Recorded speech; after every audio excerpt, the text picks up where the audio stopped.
no tempo, eu tenho que lembrar que todo hackathon começa com um hacka-thinking, que é justamente o que a gente tem que fazer aqui, uma maratona turbo para quebrar lógicas e lógicas, para a gente poder destruir a lógica corrente do que a gente teve hoje, daquele mais considerado elemento do que o Schumpeter colocava já em 1942, que a lógica é destruição criativa, não tem sentido muitas coisas que a gente insiste em fazer hoje. E é claro que também não tem muita lógica, muitas coisas que a gente tem como permanência sobre nós, porque as coisas vão mudando numa taxa que a gente mal consegue compreender. Se a gente vai falar sobre os impactos do darwinismo digital sobre as carreiras, eu já tenho que começar logo de cara dizendo que eu já não uso mais PowerPoint desde 2019, não me peça um, não precisamos de um, o que a gente precisa é ter capacidade de pensar, capacidade de fazer sinapses, justamente porque os futuristas, Cidral, colocam uma coisa muito divertida.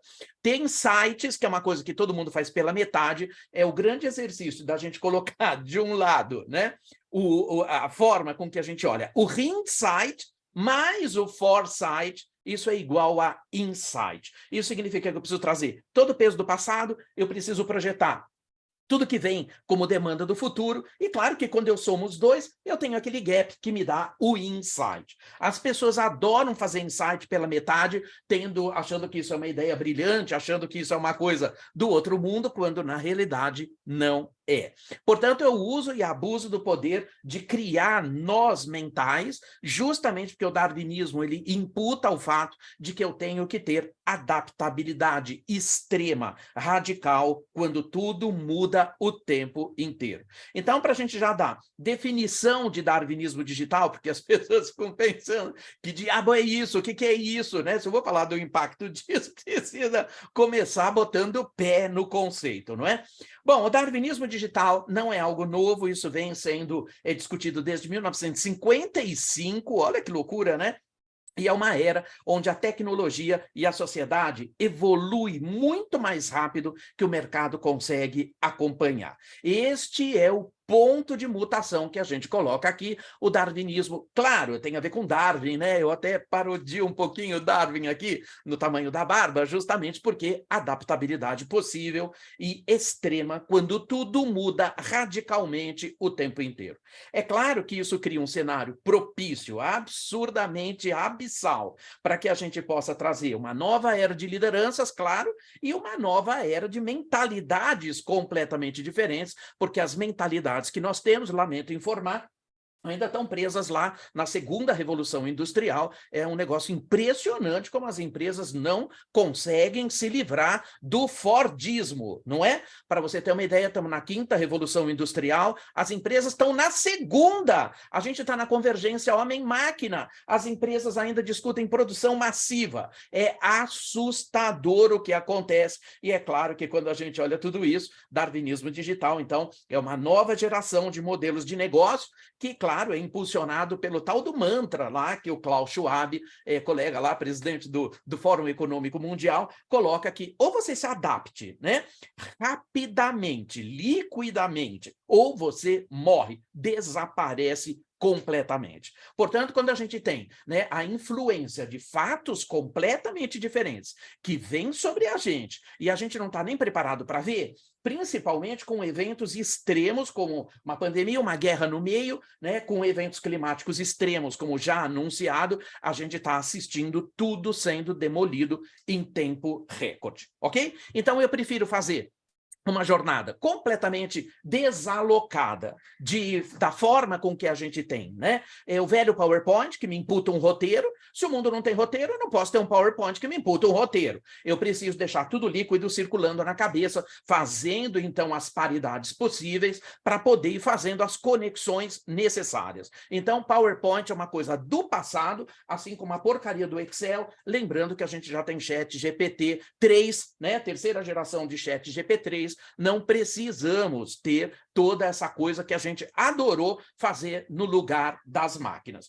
Mas antes de qualquer coisa para a gente poder continuar circulando, eu sou muito naquela linha do próprio Michel Foucault, porque falar de darwinismo digital tem duas vertentes, falar de muita tecnologia de um lado, filosofia do outro, claro, porque se a tecnologia afeta brutalmente a sociedade, eu tenho que enxergar a filosofia, então eu tenho sempre que lembrar que falar de transformação digital não é falar de máquinas, algoritmos, inteligência artificial. Não, não é falar de nada disso, é falar de filosofia. Então, ciências humanas são prevalentes ciências tecnológicas e eu preciso lembrar disso o tempo inteiro, de uma permanência muito profunda, né, da própria antropologia da tecnologia que nós estamos vendo. Então, na realidade, como coloca uma super autora colega, que é a Gillian Tett, a visão antropológica, ela é predominantemente colocada sobre tudo que é discussão de tecnologia.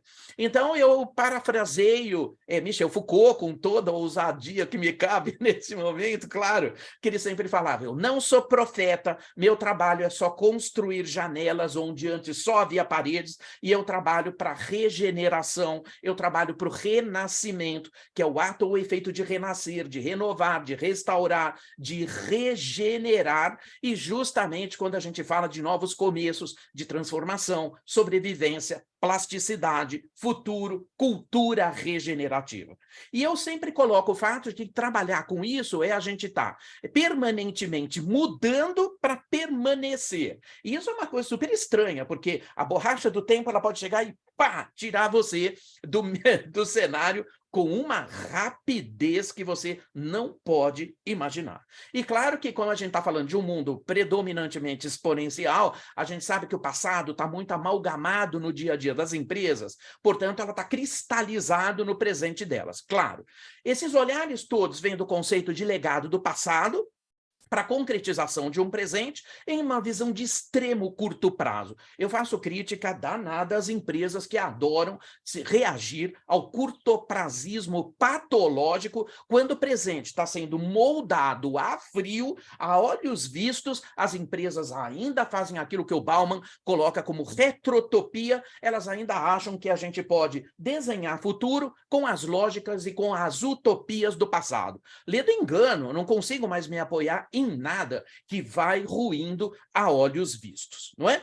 Então, quando a gente fala que as empresas ainda estão no curtoprazismo patológico, o futurismo estratégico, ele estabelece uma forma de se olhar para futuros plurais através de metodologias para a concretização de um futuro de curto, médio e longo prazo. E ninguém tem cabeça para isso, porque está todo mundo só preocupado com o aspecto massivo da produção em massa, para a distribuição em massa, para o consumo massivo, para o lucro a qualquer preço, e é claro que a gente tem posto o pé muito forte em cima de todos esses conceitos. Claro, quando eu tenho ambientes de profundas mutações, em cenários de imprevisibilidade total, eu tenho que ter a enorme capacidade de nos antecipar a futuros. Claro, a melhor respeito, né, do que a gente tem para melhorar respostas às questões de perenidade. Olha, se eu tenho que ter o poder de me antecipar às mudanças, e ela é a única via possível, eu tenho que, então, entender que eu deveria estar pronto para nunca mais estar pronto. Será que a gente está pronto para nunca mais estar pronto? Ou será que a escola do passado, que é exatamente igual há mais de 150 anos, continua trazendo as mesmas coisas, inclusive ensinando coisas para profissões que sequer existem mais? Não é isso? Então, a gente tem que fazer uma crítica, porque todo o ecossistema está equilibrado em algo que sucumbiu. Então, será que de verdade a gente tem uma noção de que tudo se move sistematicamente em um ambiente de mudança que é caótico, mas ele também tem um aspecto praticamente anárquico? Caos e anarquia são coisas completamente diferentes. Eu consigo me antecipar um pouquinho a futuro dentro do caos por causa da permanência que ele tem. O grande problema do caos é que ele é muito sensível a causas iniciais. E quando elas vão mutando, a gente vê que num período ele repete o modelo e degrada. Ele repete o modelo e degrada. Quando a gente fala que é possível você capturar tendências e caminhos de futuro, é justamente enquanto as coisas não degradam, enquanto as coisas estão repetindo padrão. E eu preciso me plantar com muita inteligência neles para eu poder projetar, então, o que fica permanente, o que não é permanente, o que foi só uma ilusão, o que vai determinar um padrão de mudança muito grande, o que é tendência, o que é urgência. Claro. E quando a gente fala sobre tudo isso, de que maneira eu posso aprender a entender e também olhar esses fragmentos do nosso futuro e como trazer também a tempos presentes para eu poder começar a reagir a partir de agora, não é? O mundo da hipercolaboração, da inovação aberta, dos ambientes competitivos ultra novos, desses ambientes ultra ágeis. Por quê? Porque tudo muda com uma velocidade exponencial causado pela evolução exponencial das tecnologias que vem lá da Lei de Moore, de 1972, que fala que a tecnologia continua sendo assim, ela dobra sobre ela mesma a cada 1 ano e 8 meses e o custo tão simplesmente cai pela metade. Então, as duas informações que a gente tem é tecnologia cada vez mais turbo sobre nós, que a gente até não reconhece, e do outro lado, claro que você tem, então, o padrão, né, de que tudo está se desconstruindo e democratizando também as novas tecnologias em muito curto espaço de tempo. Não é?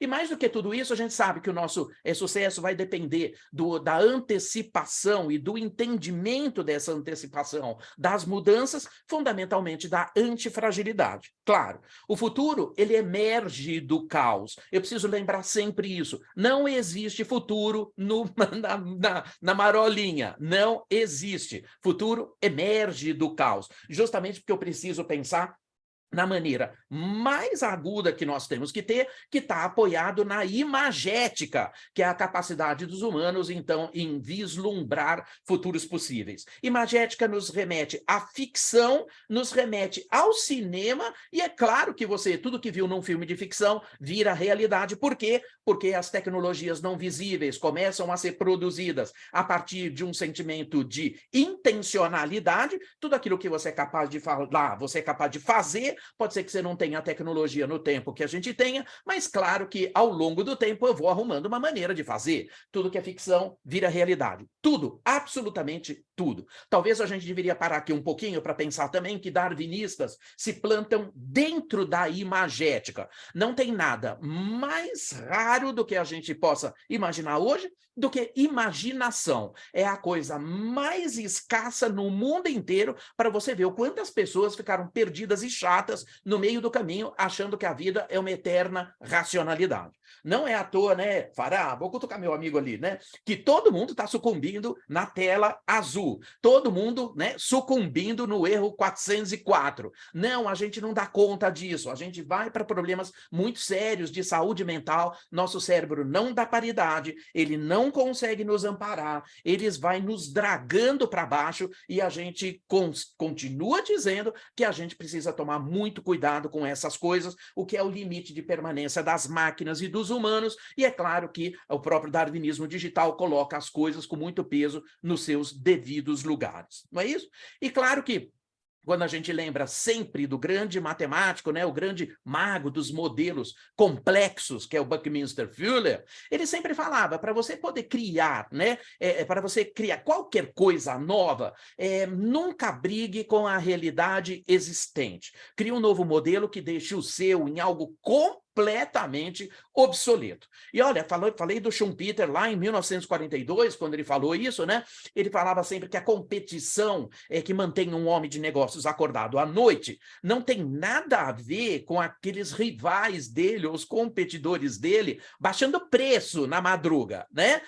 Mas sim pessoas empreendedoras que vão tornando seus produtos, serviços, todo o seu valor, né? Toda a forma com que você se pronuncia, né? Em algo completamente obsoleto. Empreendedor, então, ele falava que é aquele que destrói a ordem econômica existente. A destruição criativa é o fato essencial do capitalismo. Portanto, a primeira coisa que o homem fará por seus ideais é mentir. Ele sempre falava isso, claro, porque na realidade a permanência faz com que a gente vê isso, não é? Será que Schumpeter tinha razão quando a gente olha de perto lojas americanas, Marisa, Ambev, Tok-Stock? Será? Será que as pessoas ainda continuam mentindo até hoje? A gente deu de cara com uma figura que a gente não gostaria de ter visto, que é o governance washing. A gente acha que isso era uma coisa impossível de acontecer, a gente acabou de assistir. Será que a gente está pronto para nunca mais estar pronto? Porque todo dia é dia de tomar um susto turbo sobre tudo isso? Não é isso?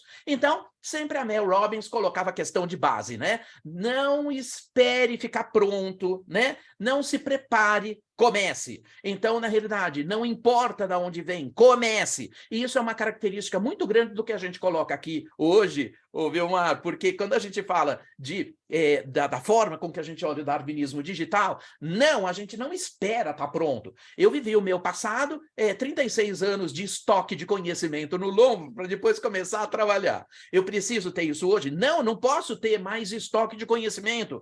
Muita parte dele se foi. Eu preciso ter conhecimento ágil. Então, hashtag já fica a dica aqui, a primeira característica que a gente precisa é obtenção de conhecimento ágil, justamente porque o mundo caótico, ele me impõe a maior diversidade possível daquele ambiente rizomático, como a gente fala do Deleuze e do Guattari. O rizoma não tem começo, não tem meio, não tem fim, a gente flui, a gente conflui, a gente vai descobrindo no meio do caminho. Então eu preciso dar essa oportunidade de abrir a tela mental para que a gente possa navegar, ou seja, da forma com que eu posso criar valor quando tudo muda o tempo inteiro.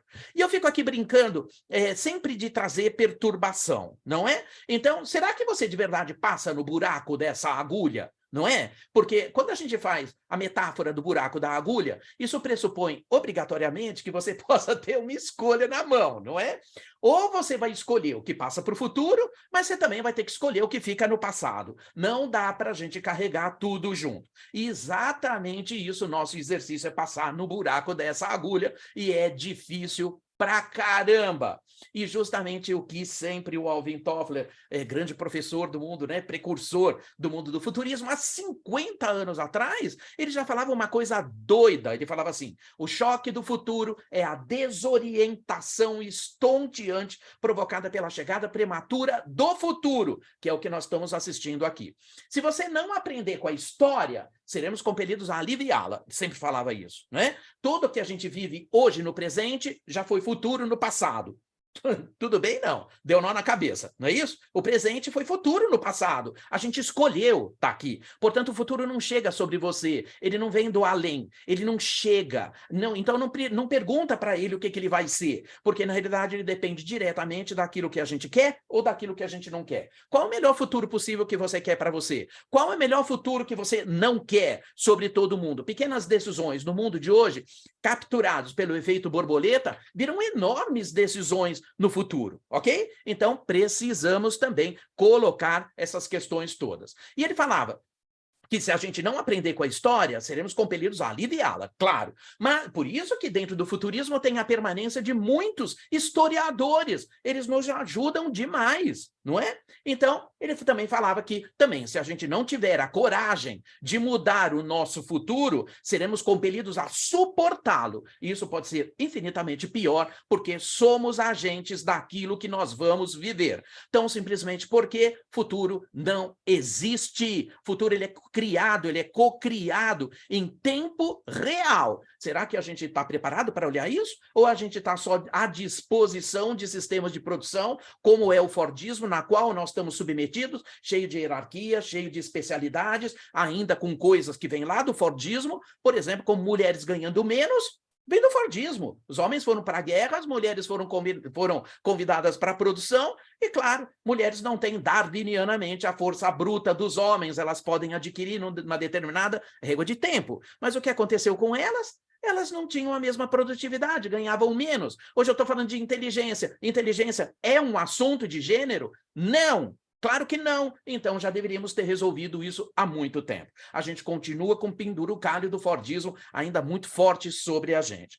Mas também eu tenho que tomar um cuidado, que eu falei aqui do Bauman sobre a retrotopia, né?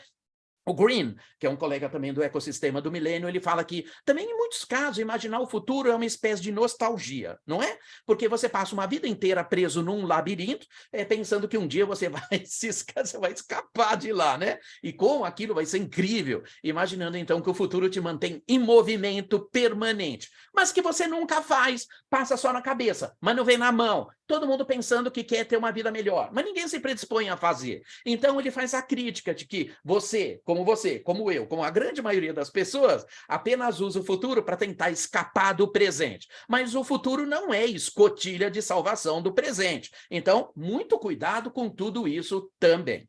E o Thomas Frey sempre colocou isso também, é um futurista super, também do sistema do milênio. Ele fala que o jeito com que você imagina o futuro muda as suas ações no presente. Claro, portanto, não é apenas o presente que muda e que constrói o seu futuro. O futuro também constrói o seu presente. Mas isso eu preciso aprender a fazer. De que maneira eu posso construir o futuro usando tudo isso no presente? Eu tenho que trazer tudo isso para frente. Mas muita gente não consegue, por causa do curtoprazismo patológico de imaginar que tudo isso morre no trimestre, não é?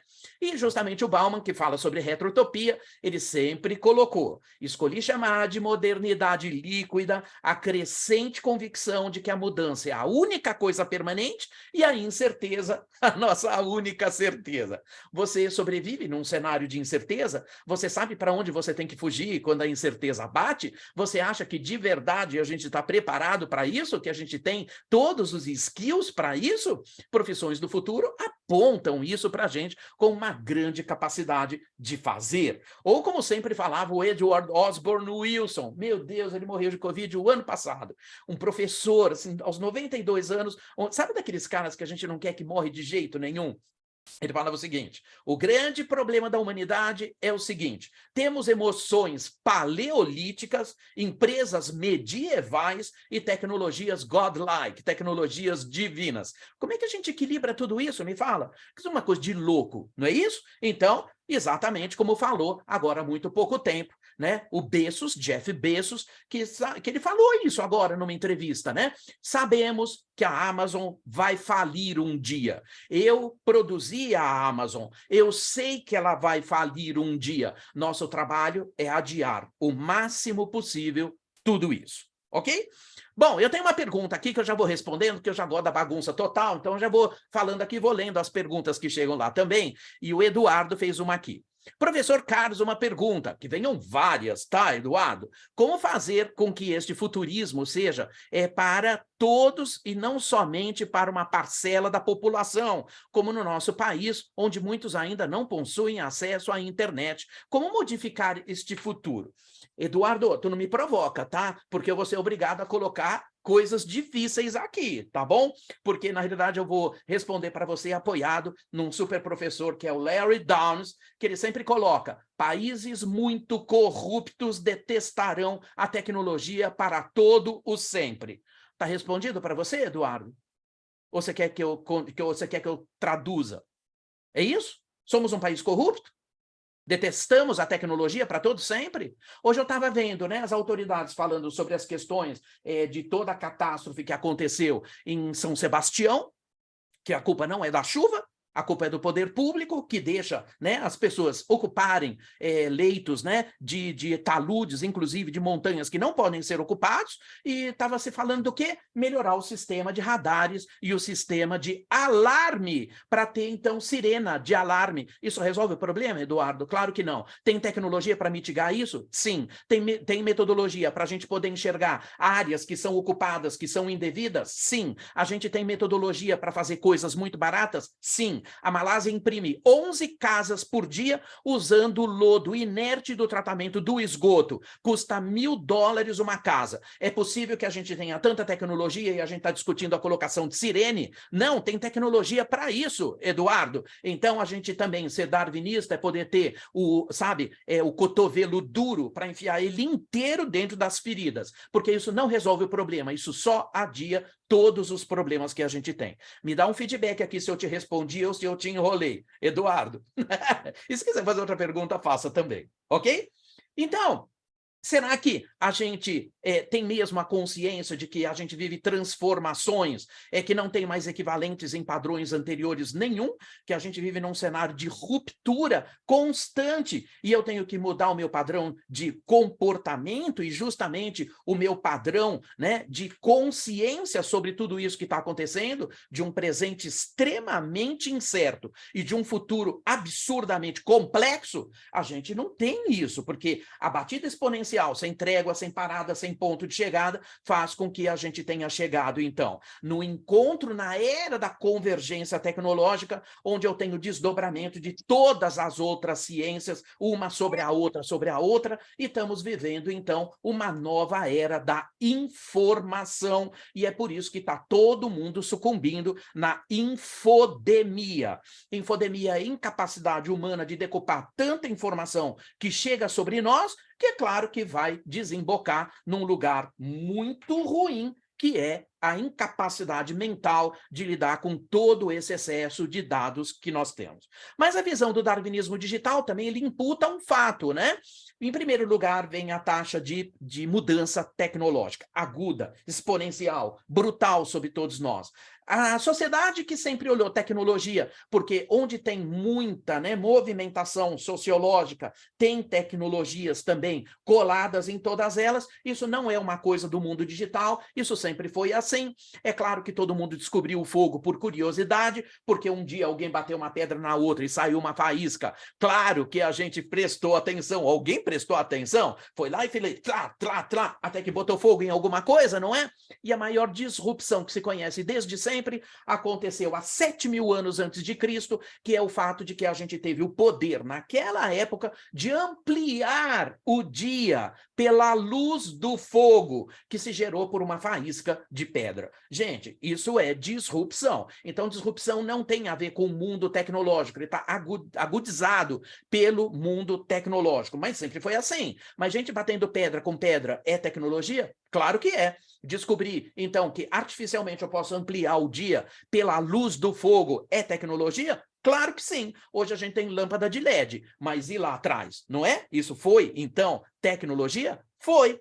Não é isso? Então, darwinismo digital, Teófilo, é aquilo, é onde a era, né, da tecnologia e a sociedade estão evoluindo mais rápido do que as condições do mercado em poder se, né, impulsionar, de poder, então, reagir a tudo isso. A mudança tecnológica e a mudança sociológica é mais aguda do que a nossa capacidade de reação. Ok? Então, para já te explicar também um pouquinho na cola, Teófilo, tem aqui duas coisas que a gente precisa falar. Tecnologia interceptou brutalmente a capacidade da adaptabilidade humana, que é isso que é darwinismo digital. Ou você faz uma paridade entre a adaptabilidade humana e pensando de acordo com o que a tecnologia pode te trazer de velocidade, ou você está fora do jogo. Não tem como fazer isso. Muito pior, tá, Teófilo? A gente tem a tal da singularidade no meio do caminho, onde o intelecto humano foi sucumbido brutalmente por uma capacidade de inteligência de máquina que não tem como a gente dar paridade para isso. Então, a gente fala agora de chat GPT, fala de inteligência artificial, blá, blá, blá.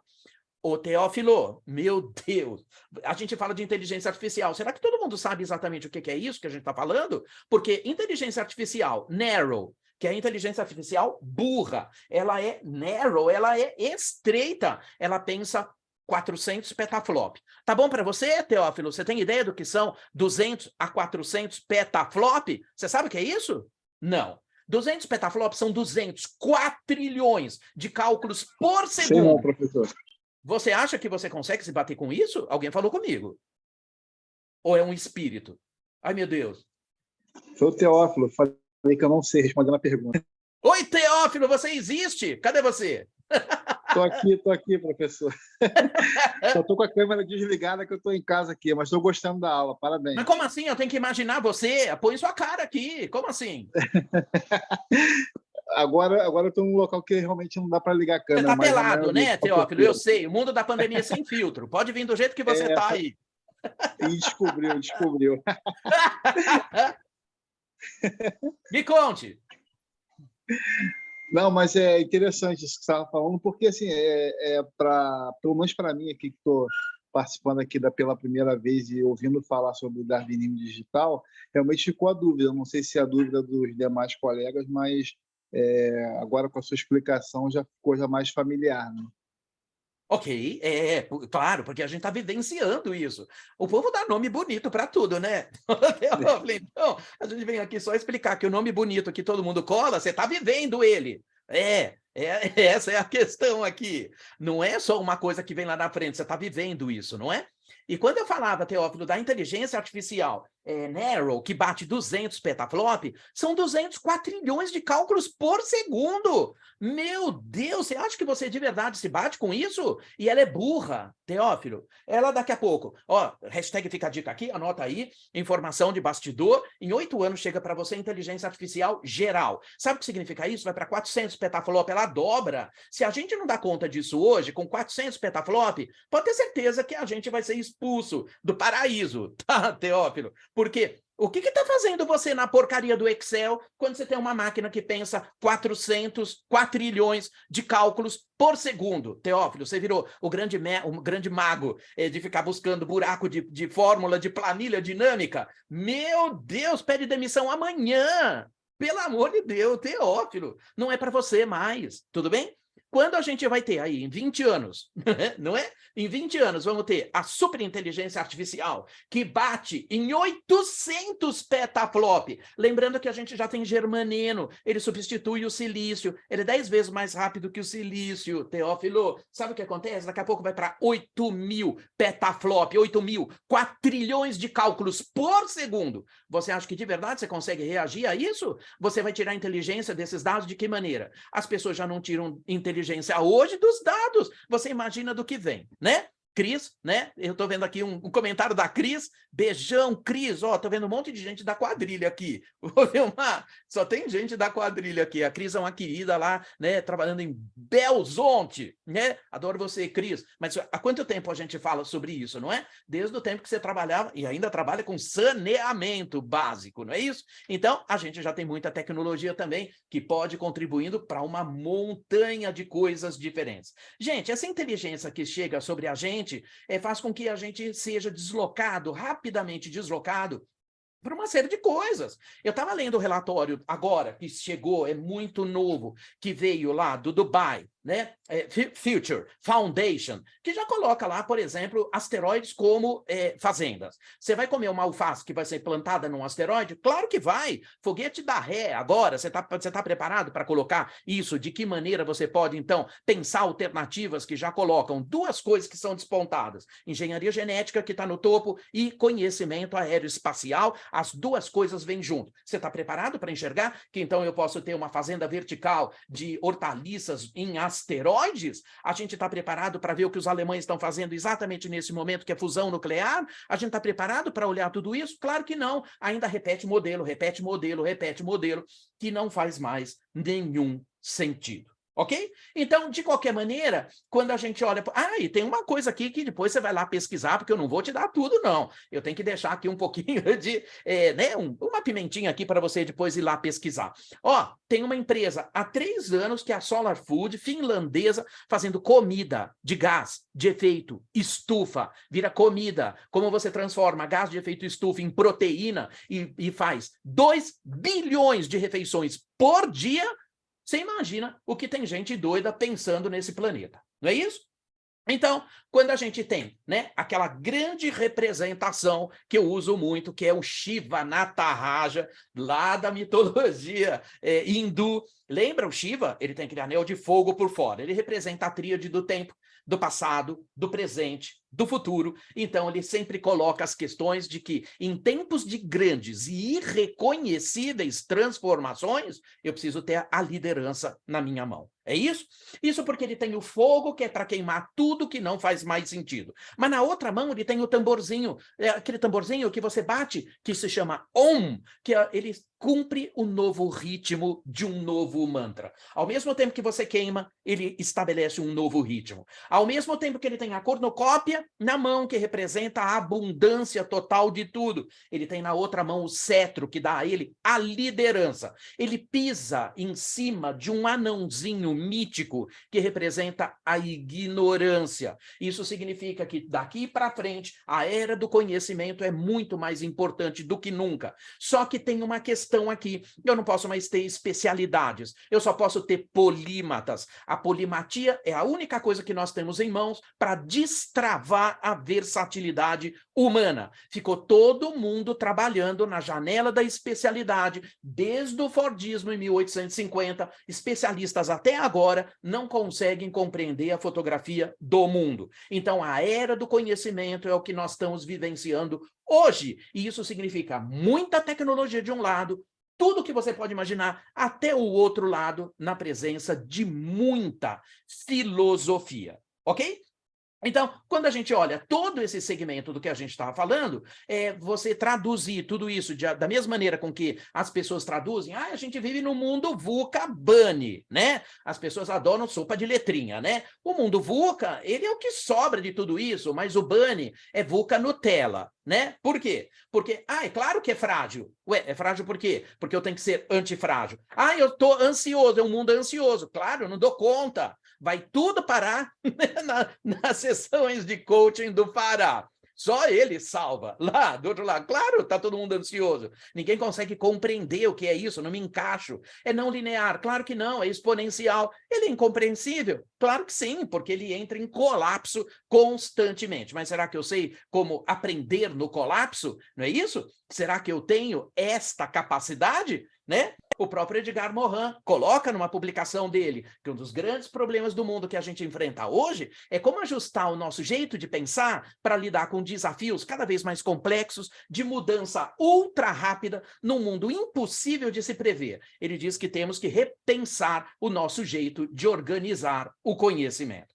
E entre a complexidade, o caos e a anarquia, é claro que eu tenho que buscar conhecimento em tudo isso para entender que o caos me salva. Eu estou escrevendo um livro agora que se chama Na Paz do Caos. Você acha que a gente pode ter paz no caos? Eu tenho, porque eu uso o caos na maior elasticidade possível, entendendo os padrões até que ele colapse. Mas não confunda nunca mais caos com anarquia. Mas isso também imputa para a gente que aquele efeito Janus, que é do deus Janus, não é isso? Janus, aquele deus da mitologia primordial grega, não é isso? Ele tem duas faces. Aliás, eu tenho ele tatuado aqui no braço, tá bom? Ele tá de ponta cabeça aqui, mas tenho ele tatuado no braço, para eu nunca mais esquecer que ele nos traz regeneração, ele nos traz, né, renascimento.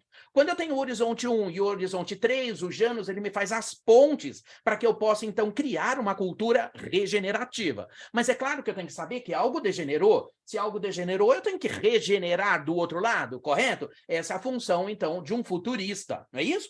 Então, por favor, resiliência, nunca mais repita essa palavra. Ela é criminosa, não posso usar resiliência. Eu tenho que usar plasticidade, possível, quando tudo muda o tempo inteiro, ok? E é por isso que quando a gente coloca, né, o aumento brutal que a gente deve ter da nossa visão periférica para a gente poder compreender o mundo sobre uma nova ótica. Mamãe! Né? Oi! Eu! Oi! Fala comigo! E foi embora. O mundo da pandemia é assim, né? Ainda é assim. Gente, que falava Deleuze e Guattari com relação ao conhecimento rizomático? Toda vez que uma multiplicidade se encontra presa numa estrutura, seu crescimento é compensado por uma redução nas leis da combinação. Por que todo mundo está dando tela azul? Porque não abre a estrutura, porque não entende que a multiplicidade ela está presa numa estrutura e eu tenho que liberar isso. Então, se eu estou preso como um papel catamosca dentro de uma redução das leis de combinação, é porque eu aboli a diversidade. Não é isso? Por que todo mundo fala de diversidade ainda sobre a égide da justiça social? Eu preciso de diversidade porque não há caos sem elucidação diversa. Eu preciso do modelo X, eu preciso muita tecnologia, eu preciso gente, cada um no seu melhor, cada um pensando no seu melhor. Inteligência artificial combinada com humanos. Humanos para fazer perguntas, máquinas para responder. Humanos para criar, co-criar, máquinas para simular. E nunca mais confundindo o humano como uma máquina ruim. Toda vez que eu vejo alguém pendurado na porcaria do Excel do mundo, meu Deus, eu tenho vontade de sumir, porque você escolheu fazer papel de máquina ruim. Já tem tecnologia que faz isso. E para te dar uma paridade aqui, um sensor que custa 14 centavos de real faz o que você faz um dia inteiro. Eu preciso liberar você para poder pensar, não para poder fazer.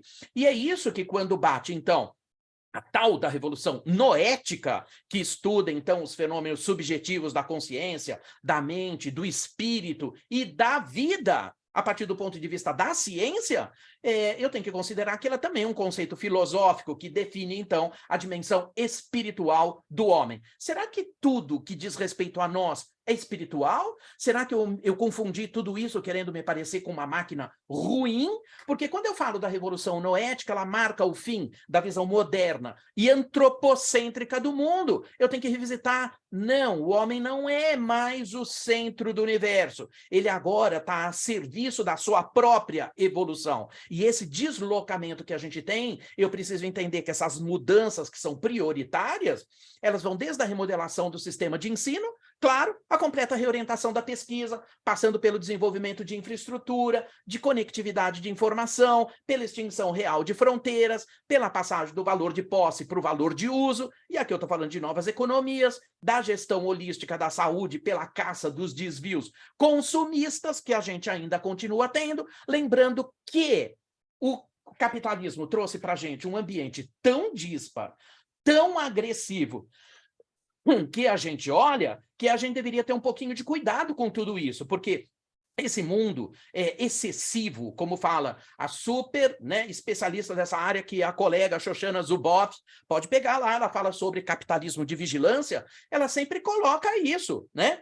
É o do capitalismo de excesso. E ela fala que estamos a caminho da terceira modernidade, na era do capitalismo de vigilância, do capitalismo de excesso, e teremos, então, uma ultra, né, customização radical extrema. Isso significa que a gente não dá conta para isso. Então, o Lipovetsky, que é um super filósofo desse mundo, ele fala que a hipermodernidade é uma resultante das incertezas, de receios de uma sociedade angustiada, né, com a liberdade de escolha proporcionada pela pós-modernidade e impactada por uma aceleração mercantil, consumista, capitalista, gerado pelos avanços tecnológicos e pela comunicação de massa. Isso se chama felicidade idealizada. Felicidade idealizada tem 3 degraus. Primeiro, a síndrome do transtorno da personalidade narcisista, e é por isso que todo mundo fica tentando mudar a sua cara o tempo inteiro, fazendo aquilo que carinhosamente eu chamo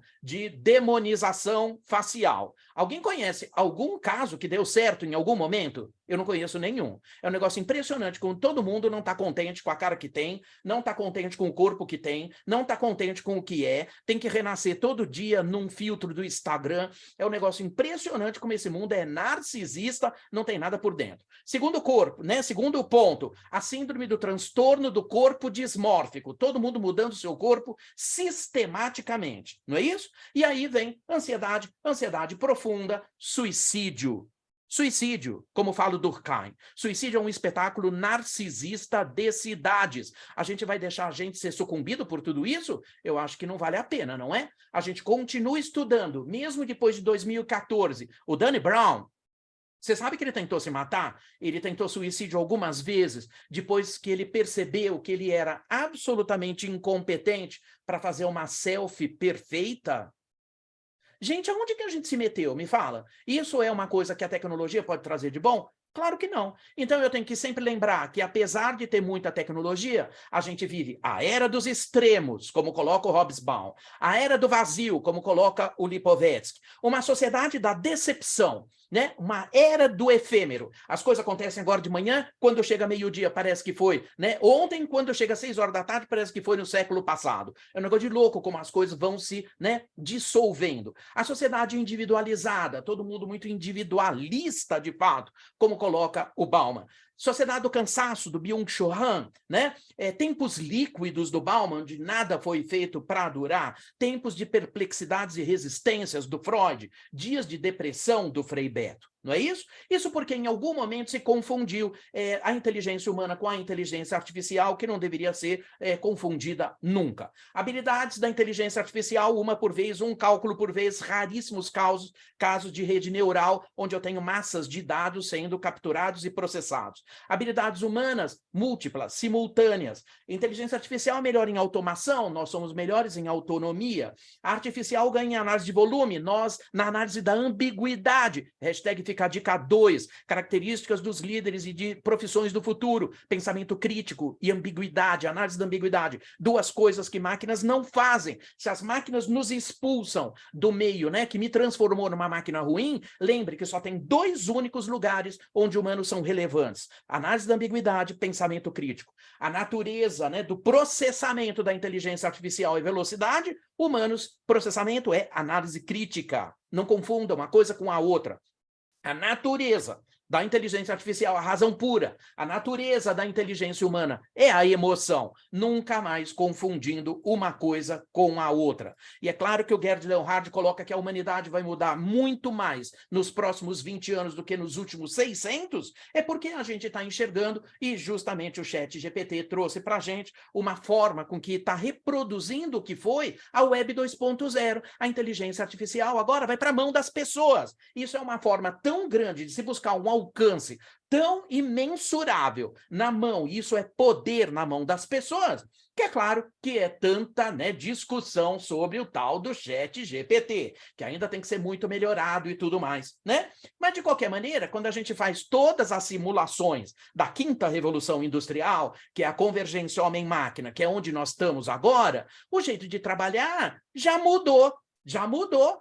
O típico trabalho de 9 às 17, que é um conceito fordista, não faz sentido mais. Eu não puxo mais motor na linha de produção do tio Ford pelos braços. Eu tenho robô para fazer isso. Eu não sei por que eu tenho que trabalhar das 9 às 18. Eu trabalho no meu melhor ciclo bioenergético, não é isso?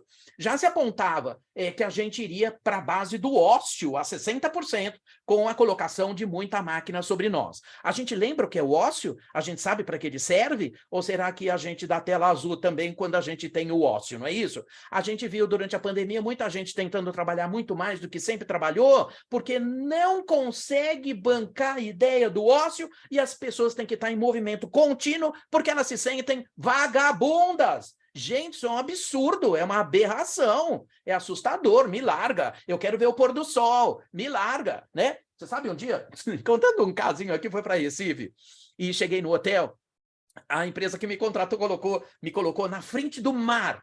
Eu abri a janela, eu falei, o que é isso? Meu Deus, tinha uma lua desse tamanho, jogando luz no mar. Sabe o que eu fiz? Fechei tudo e fui para a praia. Eu estava de sapato, estava de calça social, porque tinha vindo de uma palestra. Eu sentei na areia, fiquei lá.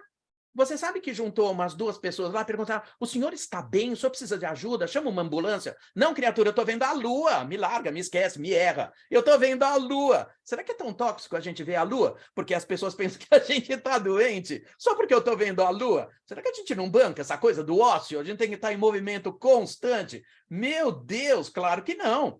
Então, o que muda também para você, então, prestar atenção aí, o impacto do darwinismo nas carreiras? Não teremos mais CEO e executive. Eu não posso ter executive. O executive replica o Fordismo. Eu preciso ter um Chief Trust Officer, porque nossos valores passam a criar valor. Não posso ter um executive. Eu trabalho por geração de valor, não por produção massiva. Caramba! Será que a gente perdeu algo parecido com isso? Não é? Eu preciso de heróis. O que significa isso? Por causa do choque do propósito, não é? E sempre o Campbell coloca brilhantemente, que eu adoro, ele sempre fala, lá na jornada do herói, pode pegar, pode ler, o livro tem esse nome, né? Ele fala que o herói é um símbolo, ele é um ideal, ele é nada mais do que isso, né? E ele sempre fala de uma questão de que o que diferencia heróis de pessoas comuns é que o herói entrega a sua vida para algo muito maior do que si mesmo, não é isso? Para as pessoas comuns, o mundo comum pode ser eterno, mas o herói percebe o chamado para aventura. E você? Tá percebendo? Você ouve o chamado para essa aventura que a gente se meteu? Ou você pensa que ainda o emprego tradicional vai te manter para todo sempre, fazendo você ganhar aquela porcaria de salário que as empresas te pagam e a tua cabeça tá em outro lugar? Não é assim? Porque a gente sempre chama atenção. Ó, o Paulo tá rindo lá. Paulo, tudo que eu peguei durante a pandemia, ai, tá louco. Eu vi os meus alunos, todos da área de TI, todos eles com guitarra pendurada atrás da parede, Paulo.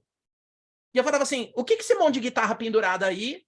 E o povo falava assim, é que antes da pandemia eu juntava os amigos, a gente tocava. Tocava onde? Eu falava, em eventos. Eu falei, não é de ser hipócrita, você nunca quis ser desenvolvedor, você queria ser roqueiro, então se joga. Então você está guardando o quê? Para quem? Então faz favor, se joga, porque o teu plano B sempre foi, né? Aliás, aquele filme B que passa na cabeça sempre foi o plano A, né, Paulo? E todo mundo adia. E o povo fica bravo comigo. Eu falo assim, Piazza, você quer que eu faça o quê? Que abra mão de tudo e vá para a praia vender coco? Falei, maravilhoso, é você que está dizendo, se joga. Ou você tem coragem de fazer, né, o que o Chamos está te trazendo, ou você vai ficar eternamente dependente daquilo que o próprio Campbell sempre falava, que a caverna que você tem medo de entrar sempre guardou o tesouro que você busca. É isso? Então está na história dos dilemas humanos? É claro que sim, não é? Então, de alguma maneira, eu sempre guardo com muito carinho Luke Skywalker, né? Porque sou nerd, tá bom? Então ele sempre falava assim, faça suas próprias escolhas, por mais importante que sejam as opiniões das outras pessoas. Seja você a tomar as suas próprias decisões, mesmo que elas sejam diferentes de pessoas próximas a você, inclusive dos seus pais. Tenha coragem de fazer sua própria jornada. Não é isso? Então, quando a gente olha tudo isso, meu Deus, o que tem como relevante para a gente lembrar qual o impacto do darwinismo nas carreiras? Primeiro, propósito. Segundo, lembrando, quem tem propósito faz tudo de propósito, não faz nada por acaso. Tem intencionalidade, tem visão de futuro, tem visão de destruição criativa, não deixa para o outro fazer. Curiosidade irrestrita, foresight, visão de futuro, pensamento crítico, imaginação, pensamento na ambiguidade, paixão. Não tem mais espaço para gente que não tem tesão pelo que faz. Não há nenhuma chance possível para a gente ter algo parecido com isso. Não é isso? Então, como diz o Martin Sorrell, a revolução digital tem a ver com o cérebro, não com músculos. Não para de fazer coisas estúpidas, use o cérebro. Mudanças intensas estão acontecendo com grande velocidade, então somente soft skills farão com que o humano seja completamente relevante. Então, o futuro do trabalho, ele se apoia em algumas, né, coisas que se dissolveram.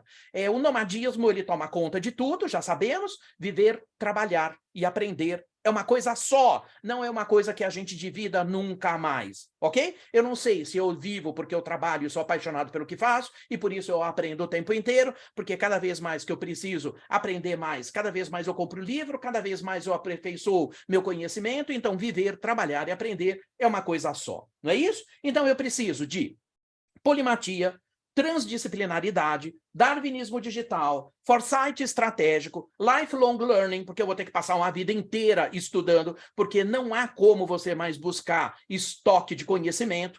Protagonismo nem se fale, não é? Porque, a exemplo do que eu usei do Shiva, você tem que ter o cetro, né, da liderança desse processo, não pode deixar isso para o outro. Criatividade, imagética e tudo mais. Além de tudo, eu preciso entender que eu não sou nada sozinho, porque o pensamento coletivo para a inteligência coletiva me coloca o fato de que a era da colaboração e a era da inovação aberta, eu tenho que ser extremamente leve, ágil, desafiador, energizado, e vamos combinar, não tem mais espaço para a gente arrastando, né, que fica arrastando corrente atrás da gente. A gente vai lá e taca baigol nesse povo. Não posso deixar de falar da ambidestria, óbvio, porque eu tenho que pensar no resultado ao mesmo tempo que eu preciso pensar inovação em ato contínuo, não é? Então, características de líderes do futuro, fica aqui então 6 dicas para você, líderes que encontram um balanço, né, entre os lados pessoal, profissional e do aprendizado. Viver, trabalhar e aprender é uma coisa só. Líderes que dominam as técnicas de gestão de conflito Se eu tenho que me apoiar na diversidade, é porque eu não tenho certeza de nada, eu tenho que trabalhar com a incerteza de tudo, e é claro que quando eu trabalho com pessoas que nasceram de pais diferentes, de culturas diferentes, que tiveram educação diferente, que têm percepção de mundo completamente diferente, lato sensu diversidade não é uma questão de justiça social, ela é uma questão de geração de conflito, exatamente como fala Schroeder na análise crítica do que a gente pode gerar do paradoxo. Fazer gestão de paradoxo é gerir conflito, instituir conflito. Conflito na ideia, confronto na pessoa, nunca confundindo uma coisa com a outra, ok? Geração de conflito, eu preciso de diversidade, eu não posso ter conflito com iguais. Não existe conflito com iguais. Portanto, se eu tenho que elucidar o futuro e eu preciso do conflito, gestão de conflitos, então, é a melhor coisa que eu tenho, não para abafar o conflito, pelo contrário, para botar fogo no conflito. Lembrando que confronto na pessoa, eu tenho que ter maturidade, ok? Então, as empresas ainda continuam trabalhando sobre o viés da justiça social. Líderes que encorajam, que têm um grande poder de dar exemplos para um mundo complexo, claro. Líderes que se adaptam rapidamente às novas tecnologias, mandatório.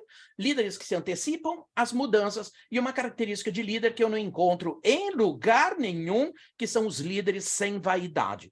Se alguém conhecer alguém, me indica, eu adoraria entrevistar alguém, mas eu não acho líderes sem vaidade. É um negócio impressionante, ok?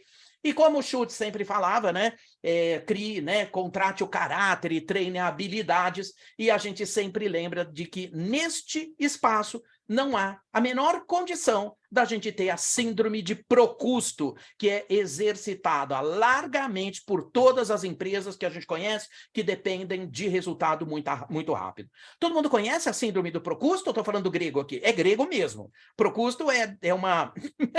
O Procusto é um deus primordial também da mitologia grega. Vocês querem que eu conto em 2 horas a historinha do Procusto? É rapidinho. Querem que eu conte? Alô? Sim. Ah, sim. Sim. Procusto? Sim. Vamos Ok. lá, vamos lá. Vamos lá. Ok. Contarei. Conte tudo, não esconda nada. Procusto é da mitologia grega primordial, tá? Ele está lá entre os deuses primordiais. Procusto era conhecido na vila onde ele morava como uma pessoa extremamente altruísta, uma pessoa generosa, uma pessoa que todo mundo adorava, igual aquele teu chefe canalha que abusa de você, igualzinho ele, tá? É aqueles líderes tóxicos, igualzinho eles. Mas era uma figura que te acolhia, que te elogiava, e o Procusto foi o primeiro, tanto que tem um livro do Taleb que se chama The Badge of Procuster. Pode pegar, pode ler inteiro, é um livro de aforismos. Ele só manda você ler 2 por dia, tá bom? Porque dá náusea. Então, lê 2 frasezinhas do Taleb e toma um balde de sonrisal. Tá bom? Porque é assim o livro de aforismos do Procusto. Pega lá no Amazon depois, né? E o Procusto, ele era conhecido, então, na vila dele como sendo uma pessoa muito generosa, muito altruísta, ele sempre dividia tudo que ele tinha e tudo mais. Na realidade, ele não era nada disso. E ele foi o primeiro cara da vila onde ele morava e que ele construiu uma cama de ferro. Ele falava, é muito difícil dormir no chão, não é? Porque tá cheio de buraco, tem bicho, tem escorpião, tem formiga, tem cobra que pode visitar, dá dor nas costas, deixa você roxo. Então, tenho agora uma cama de ferro, onde eu posso colocar uma pele de carneiro e dormir confortavelmente. Aí todo mundo olhava para o Procusto e falava assim, uau, eu quero ser igual a ele quando crescer, né? Lembrando que sempre tem aquela questão, porque o invejoso não quer ter o que você tem. O invejoso quer que você não tenha. E o Procusto sabia disso. Então, o que ele fazia? Mas olha, você pode dormir na minha cama, não é porque ela é minha que você não pode usar, porque afinal de contas sou uma pessoa extremamente generosa, né? Então ele convidava todo mundo para ir lá dormir na cama dele, a cama de ferro, cheio de pele de carneiro ali para dormir confortável. Ele falou assim, você pode dormir na minha cama, claro, mas tem só 2 exigências. Primeiro, se você for mais comprido que a minha cama, eu corto os seus pés e a sua cabeça. Se você for mais largo que a minha cama, eu moo os seus ossos para fazer caber na minha cama. Exatamente como os líderes tóxicos que a gente encontra hoje. Então, síndrome de Procusto é uma coisa que a gente presta muita atenção, porque é onde tem muita liderança comando controle, certamente você tem uma incidência de psicopatas. Psicopatas são síndrome Procusto. Sobre a pele de uma pessoa extremamente generosa, ela vai drenando a sua energia até o dia que você fica doente ou até o dia que você se mata. É exatamente assim, ok? Então, a Universidade de Oxford, né, trouxe aí um estudo muito grande, onde a gente tem 10 profissões esperadas aí para os próximos 20 anos, não é? 10º lugar, psicólogo de robôs. A gente sabe que eles enlouquecem. Em algum momento, eles enlouquecem. 2º, diretores de filme de realidade virtual, de realidade aumentada, de metaverso. 3º, consultor genético. 7º, geradores de energia limpa, gestores de energia limpa. Piloto civil de drones. 5º, é divertidíssimo, planejador de velhice. Você vai viver muito mais do que você possa imaginar. Nunca foi tão difícil morrer por causa da tecnologia. 3ª profissão, nostalgistas. Gente, mas o mundo não é tecnológico? Por que eu tenho que ter nostalgistas? São aquelas pessoas que vão trabalhar, então, nas utopias do passado, tentando trazer a humanidade possível que a gente perdeu.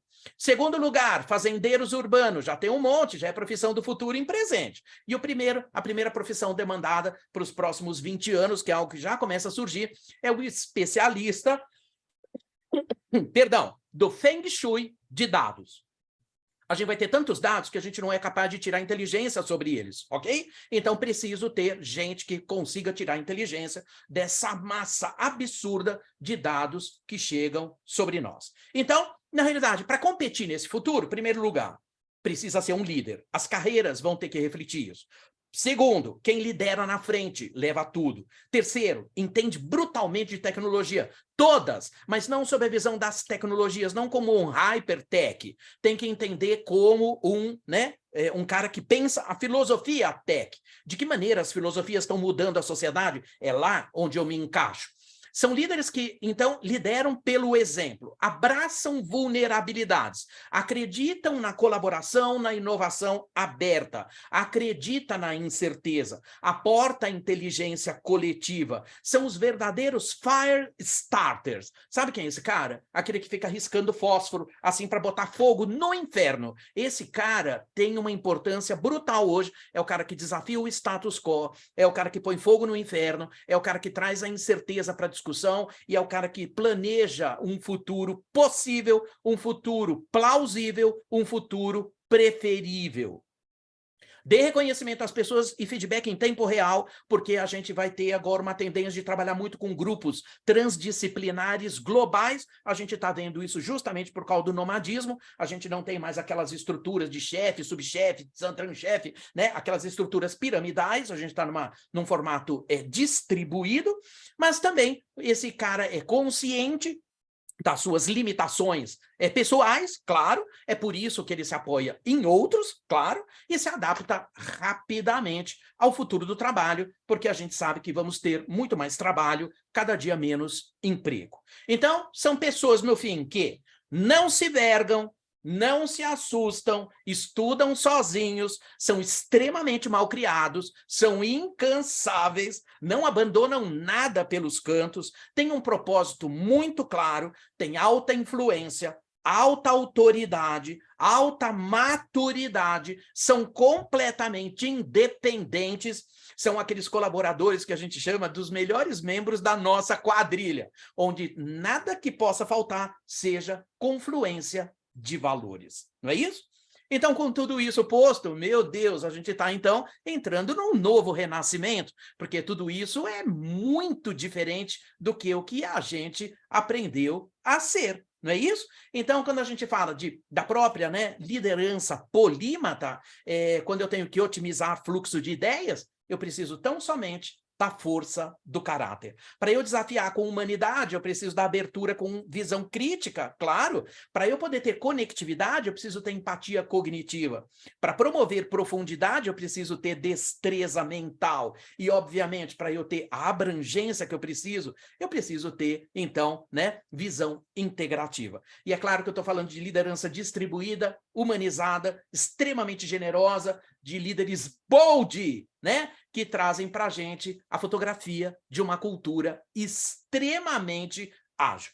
Quando a gente está à beira de um questionamento de ESG, que está ficando cada dia mais pronunciado, tem 2 assuntos que entram na pauta, um deles que é o futurismo regenerativo, onde a gente vai ter que ter imagética possível para reconstituir o planeta e a vida das pessoas. E é claro que a gente está falando de sociedade e destinos, isso passa a ser então, uma preocupação de todos nós para que a gente possa, então, recuperar o planeta e a sociedade que a gente perdeu numa visão de curto prazo, né, dentro do capitalismo de excesso e do capitalismo de vigilância que a gente viu.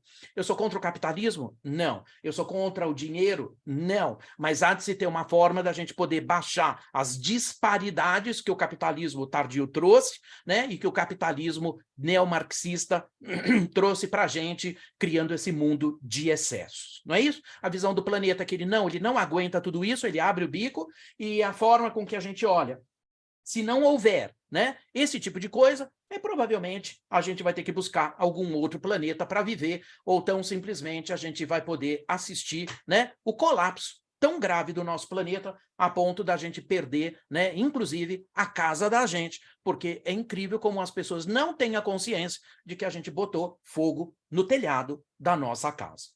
Então, eu deixo aqui o meu abraço a todas e a todos, né? Lembrando, então, que a gente só tem uma questão, né, que a gente sempre coloca, de que o futuro se acelerou, tudo mudou, nada mais nos protege. A gente tem medo?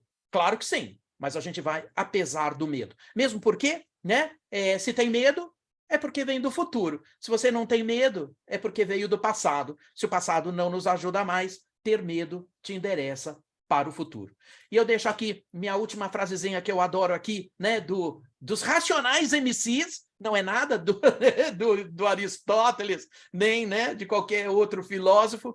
Eles falam o seguinte: não espere o futuro mudar a tua vida, porque o futuro é tão somente a consequência do seu presente, né? Use o presente, consulte o passado e use a imagética para criar um novo futuro regenerativo, a bem do planeta, das pessoas e de tudo que está nele.